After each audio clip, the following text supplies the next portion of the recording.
Hello, my name is Adrian Davis. I'm the Managing Director for EMEA for ISC Squared, and I'm here discussing the highlights of our inaugural EMEA Congress, our first two-day event that we've held. For me, there's a lot of highlights and great things that have happened over the last couple of days, but I'm going to pull out some of the key things I think that really helped make the conference.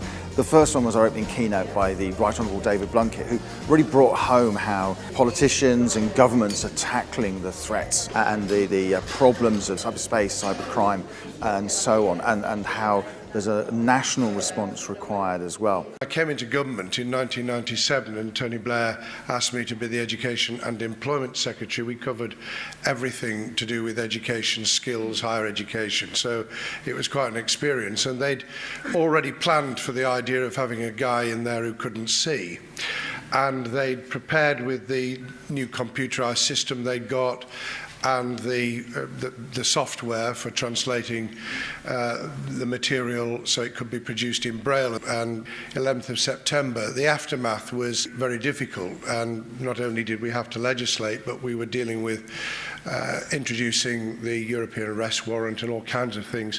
One of the things we were also trying to do was to damp down the almost hysteria about immigration and people coming into the country. The second highlight was Singh, the author of Fermat's Last Theorem, the Code Book, and various other books.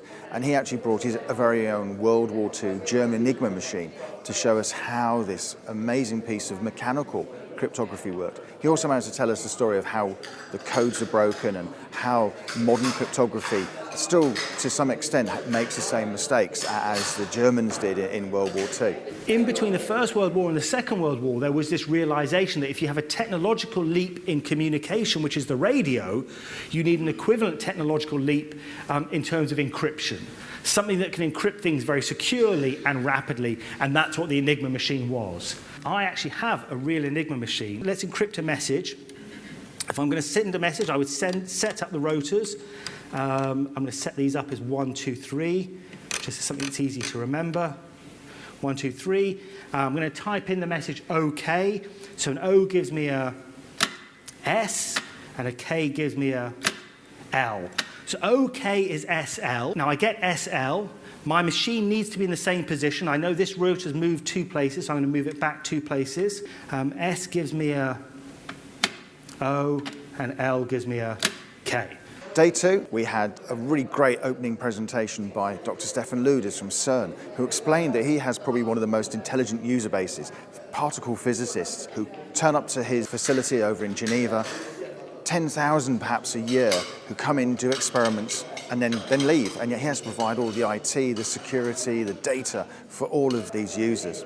If I see students coming in doing programming development, for example, during summer, we get 300 summer students coming in, computer engineers, physicists, and they're all doing one type, another type of programming, setting up web servers or some things. And then you look at those things, and they're brilliant. They are nicely web servers with all the gadgets you can think of, Web 3.0, very, very brilliant. And then you poke into, and you figure out that it's functional, it's usable, it's what the constituency, what the physicists want. But there's no security, and then you ask, so why is there no security? You never learned how to set up a web server securely? And the answer is, you know, I'm a bachelor. During my bachelor curriculum, I learned how to set up web servers, how to design databases, how to program. But only when I do the master later, I will learn how to do web servers securely, how to secure databases, and how to program securely. And I think this is the biggest problem we have at the moment is we have a security conference. This is completely ridiculous. Why? I've never seen a functionality conference. I've never seen a maintainability conference, and never an availability conference. We're always taking security apart from all the rest. And I think this is where we have to integrate better into the overall. Security must not have a security conference. It must be an automatism. If I write the code or if I produce a product, I'm thinking about the availability. Of course, this laptop must be available. If I flip it open now, it should start. It should be functional, so I find all the keys. And the security should come just automatically with all the other things. And I think this is where we're doing wrong at this very moment.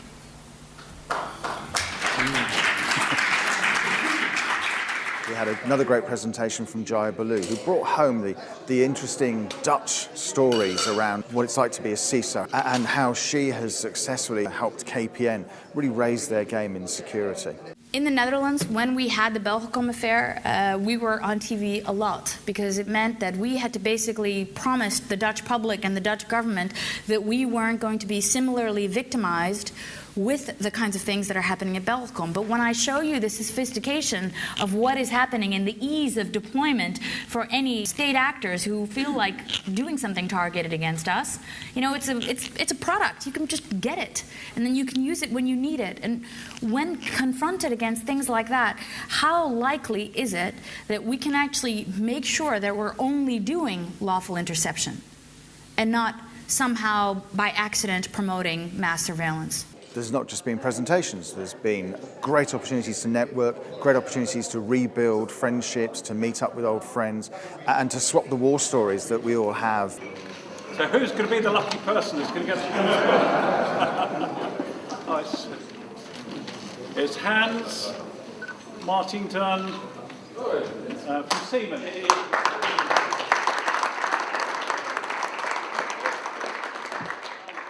Which authentication mechanism uses human characteristics and traits? I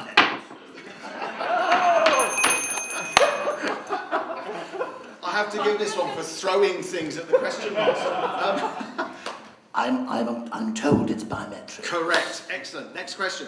Can we have a history question, please? We're getting there. What is IBM's nickname?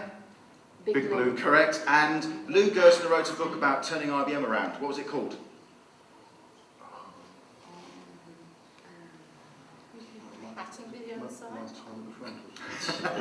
No, audience? Who? Correct. Audience 10 points. Thank you very much. We've got to thank the MIS team who helped put it together. We've got to thank the EMEA ISC Squared team who've been tireless in running around and working with members. And we've most importantly got to thank everyone who came, ready to enjoy themselves, ready to learn. And of course, the great thing is that this is not the only one we're going to do. We're looking forward to next year. We're starting to make our plans to have another ISC Squared EMEA Congress. It won't be in the UK, we still have to decide a venue, but we're in planning and we're really looking forward to announcing the venue and the date very soon to our membership.